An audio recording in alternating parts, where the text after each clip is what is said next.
hit that 3 or 4 times. I mean, he hit that 3 or 4 times before he got it. Pretty nice fish. I just thought it was a little bluegill or something. He bumped it, and he bumped it, and then the third time he got it. That's a pretty nice fish. All right, guys and girls, it's winter time in Oklahoma. I'm talking January. Get out of here, Jimmy. It's not January. Oh my gosh, a little bigger than I thought he was. Oh, it's a 4.5 pounder. I thought he was not that big. Oh, he is cold. Oh, he is cold. I got to do this. You remember those hot lips, buddy, because yours are cold. That's a nice, pretty girl right there, a 4-pounder. It is the middle of January in Oklahoma, and I know you look around and you say, you got to be kidding me, Jimmy. It's not January. It is supposed to be 77 or 78 degrees today. It was 77 yesterday.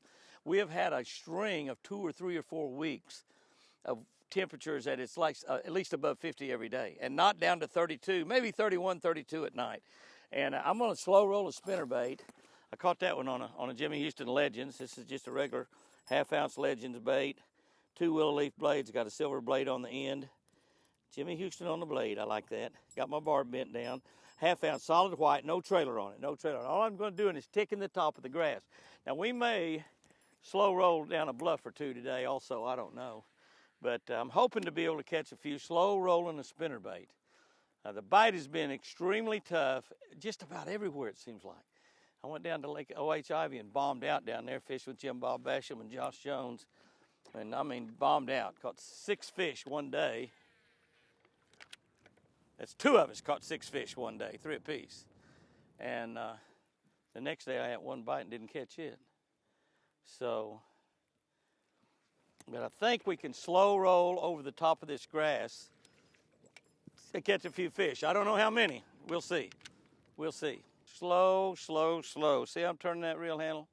What you want to do is you want to feel that grass. Now, you can look at your live scope and watch your bait if you want. That's fine.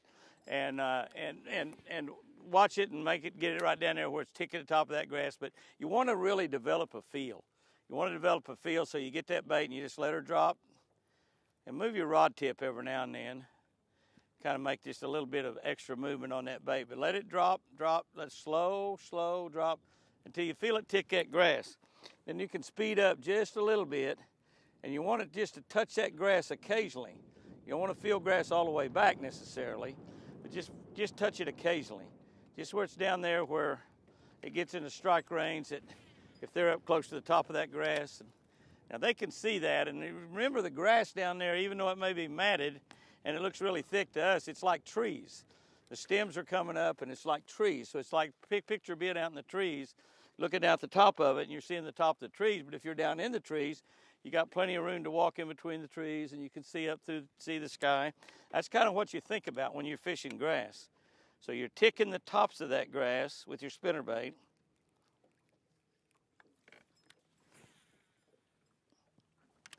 The closer you get it to the grass and the more you tick the grass, it seems like the more bites you get doing that. Oh, come on. Oh, got him. I saw him get it and come right over the top of him. I wasn't but about a foot over the top of him with that Legend spinnerbait. Right over the top of him. He's down there 12 foot deep. Came right over the top of him. Nice fish. Not a giant. There's a giant swimming around down there, though, I guarantee you. Buddy, he ate it. No. He's hooked outside of the mouth, too. Looky there. Looky there. Hooked in the eye. That's a good thing about it. I saved that eye of that fish because I've got a barbless hook. Isn't he a beauty? Well, I talked about you won't catch little ones. I'll probably not catch a big one all day long. I already caught one big one. There's another fish. I saw him get it too. That's a better one there.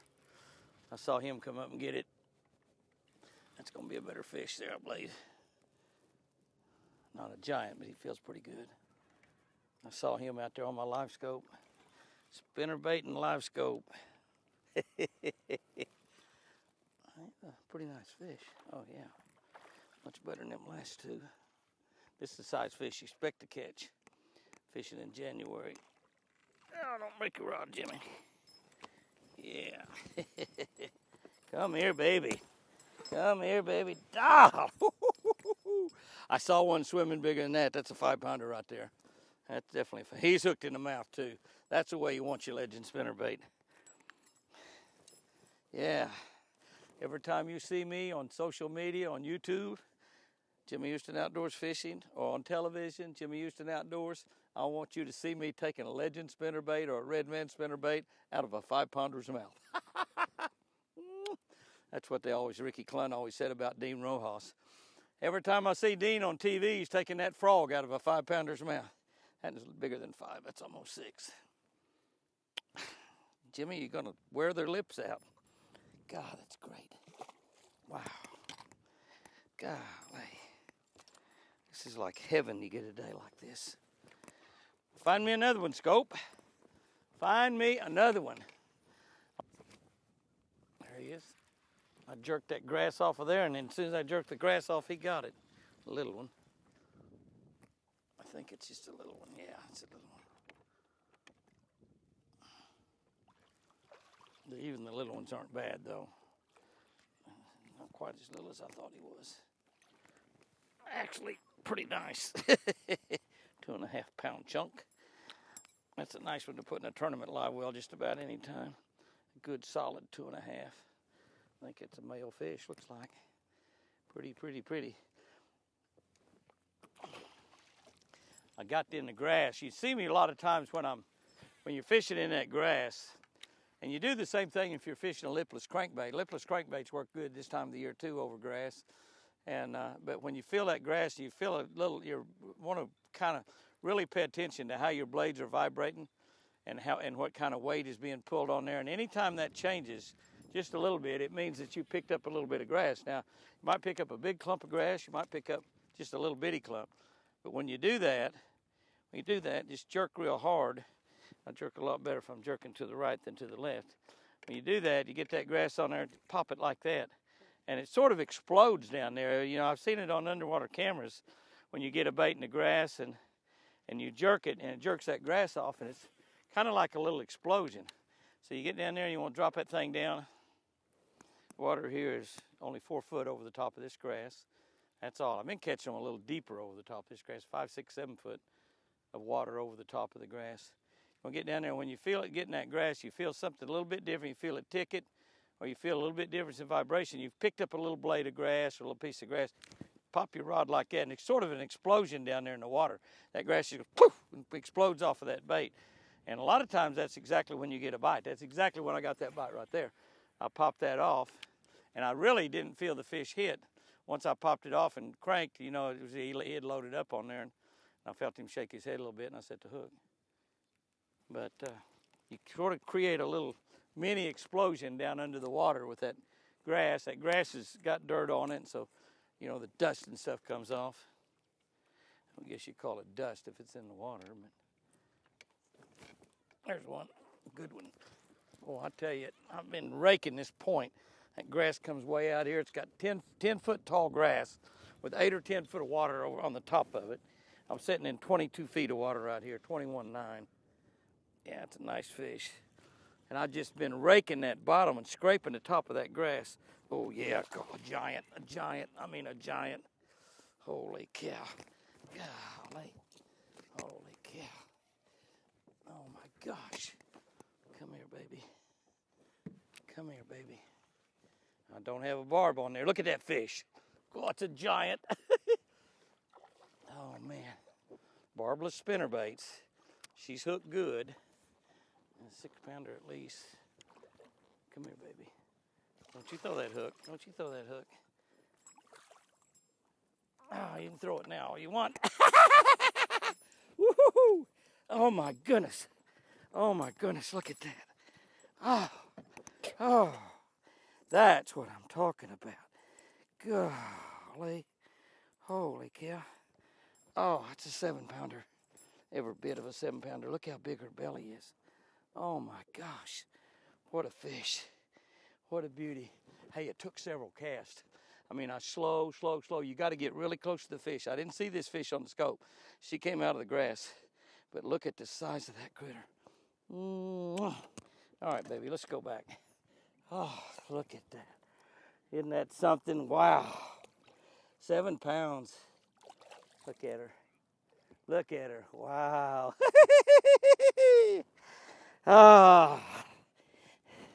That's the reason you come out here and slow roll a spinnerbait in the wintertime like this.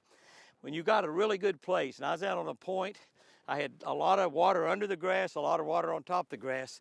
So the fish can be 15, 18, 20 feet deep and still be reachable. You know, when they see that bait coming across and ticking that grass, making a little bit of noise, causing a vibration.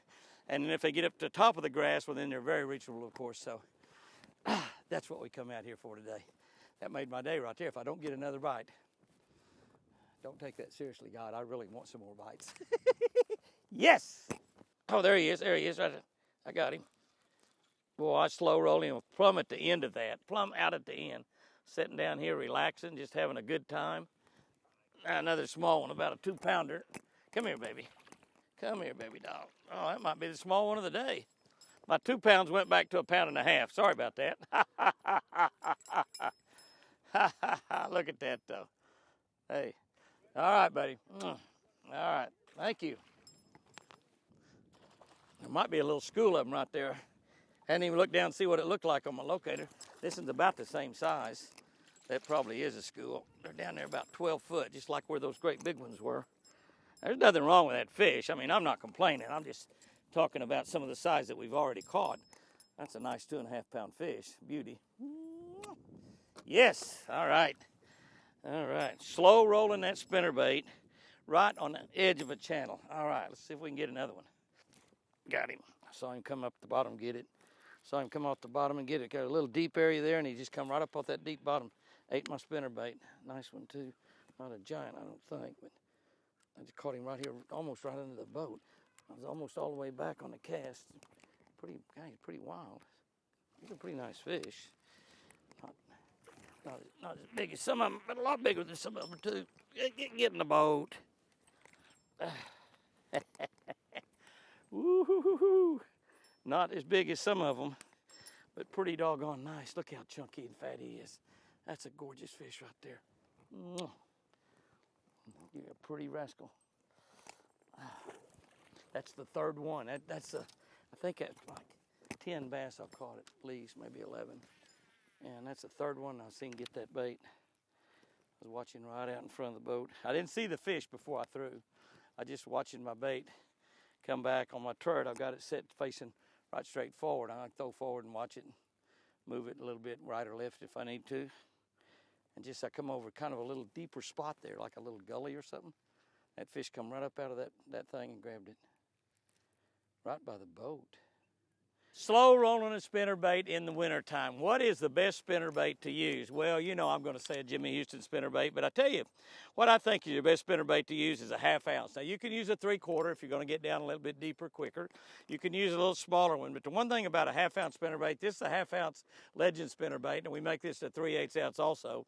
But a 1/2 ounce allows you to cast if it's windy. We've had very calm winds out here today, which one thing about wintertime fishing, you generally do not have much wind. But if you got a strong wind, you can still catch that. The bait will still fall really pretty rapidly, so you can get it down there 12, 15, 18, 20 feet if you want to. I don't like the short arm spinnerbait, like a red man spinnerbait, to slow roll during the winter.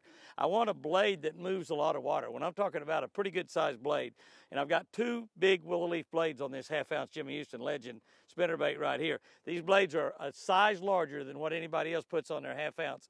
Wouldn't hurt to move up even to a larger one, something that moves a lot of water. As it rotates, it's moving a lot of water, it's making a little bit of noise, it's giving a little bit of thump. You can also move to a big Colorado blade, like a number 7 or number 8 Colorado blade, just one big single round blade. That works great for slow rolling a spinnerbait in the wintertime. Now, if the bite is really difficult, like maybe you got super clear water and it's difficult, that's when you want to move down to a tinier spinnerbait. A red man spinnerbait will work good in that. On the bigger spinnerbaits that we're slow rolling, a lot of times adding some trailer of some sort, this is the time of the year you want to do that. I don't like to add a trailer if I can catch them without it, because I can cast a whole lot better. But when you're fishing like this, casting accuracy, not nearly as important as it is fishing structure that you're actually throwing at, logs and bushes and boat docks and rocks and stuff like that, where precise casts are excellent. So you can put your trailer on here. Sometimes that will make that bait big. Fish do not bite every day in the wintertime, particularly those big ones. So you want to bring something by them that they can grab a hold of that they think might last them 3 or 4 days. Guys and girls, I guarantee you, slow rolling spinnerbait, 1/2 ounce spinnerbait, big roller leaf blades or a big round coloretta, they'll catch you some fish in the wintertime. Plan on going a little while between bites, but when you get a bite, hey, you might catch your fish.